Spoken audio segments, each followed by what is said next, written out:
Next question is related to the last question. Here is an actual incident we'd like you to respond to. There was a public hearing on a development project in the city's South Valley Area Planning Commission issued a final determination letter, which was mailed to impacted homeowners and residents.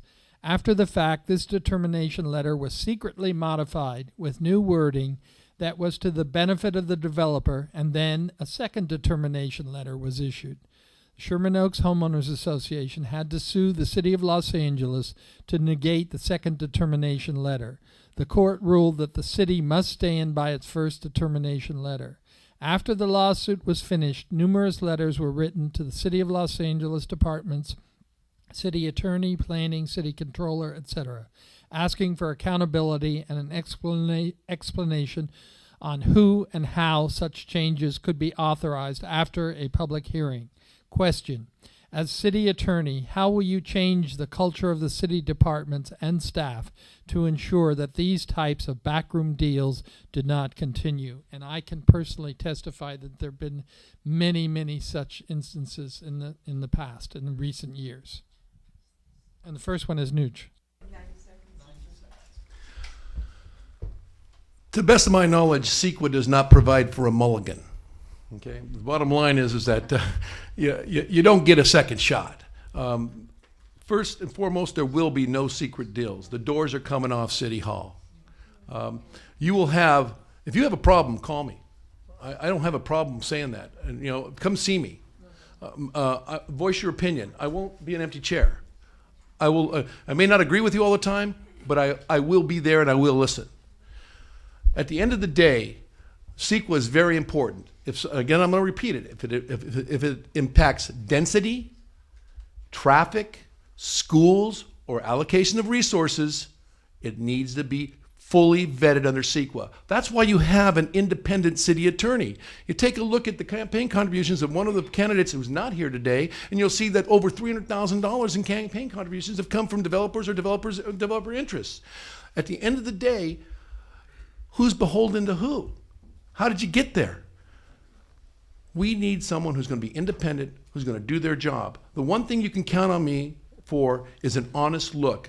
I'm not going to be looking to hurt developers, and I'm not going to be looking to hurt residents. I'm going to be looking to be a strict constructionist and enforce the law, level the playing field, give everybody an equal shot, and then do my job. Thank you. Next is Michael.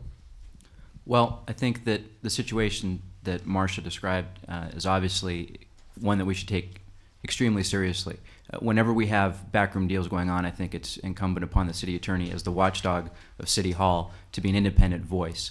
It doesn't make sense to have a city attorney that's serving as a rubber stamp to what the city council and the mayor does. I think people want the city attorney to be an independent voice. And part of being an independent voice is being willing to go after situations like this, conduct an investigation, figure out who's responsible, make whoever is responsible for it be known, and make the mayor hold that person accountable. Ultimately, city departments respond to the mayor. We've got a city charter that allows the mayor to appoint department heads that, and report to him.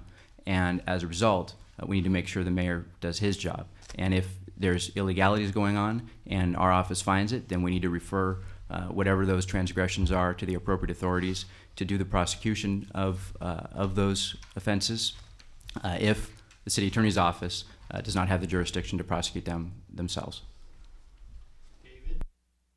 I hate secret deals. Okay. Now, to answer a specific question that Steve asked is, what are we going to do about it? Okay. Well, we'll prosecute. Okay. When you subvert the course of justice, when you're part of a conspiracy to conceal public information, that's an offense that can be prosecuted. Now, the city attorney's office may be conflicted. It could even be that it's a felony. In fact, it would be a felony. So what we need to do is prepare the best case and present it to the right prosecutorial agency. The DA's office, we have the Public Integrity Division. The Attorney General's office also could pursue prosecutions. And I would look to prosecute somebody who does something like this because I want to set an example. Best way to get their attention is rattle the handcuffs at them. Okay, you'll soon stop that sort of stuff going on. Secret deals stink, okay? And the biggest one that's going on right now is going to cost us folks $168 million. It's the mayor's anti-gang program, and it's a secret. You're not allowed to know who's making the decision about how that money, how your money is going to be spent. The last time we trusted the city with anti-gang programs, they went and gave $1.6 million to a gang member who was dealing semi-automatic and fully automatic weapons to his gang buddies. This stuff has to stop. There's no room for secrecy in government, and believe me, folks, I will not be a secret city attorney. I'll be the biggest mouth out there, and if you don't believe me, just listen to me some more. You'll be convinced. Thank you. No. Thank you. What we're talking about here is a governance philosophy. My philosophy as city attorney will be to advance programs, and this question offers me a specific opportunity to apply this. But I want to have programs and approaches that are practical, positive. I call them the 5 Ps. 5 Ps of governance: practical, positive, proactive, progressive, and principled. Now, what we have here in this example is really city council. City councilman of the district pretty much didn't like the result and intervened, and this all goes on behind closed doors. Again, the people are not involved. What I would do as city attorney is, number one, make a big deal about it. This is the check on the city council, this is the check on the mayor. You basically release opinions from the city attorney, and over time, as these opinions begin to multiply, and like the Attorney General of California, they publish opinions.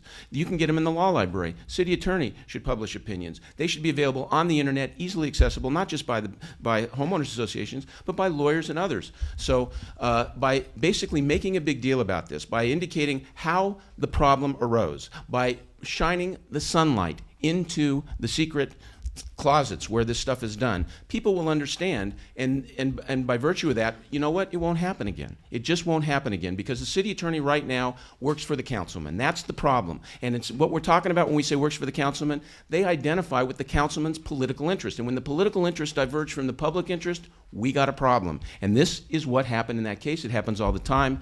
Elect me, it will stop.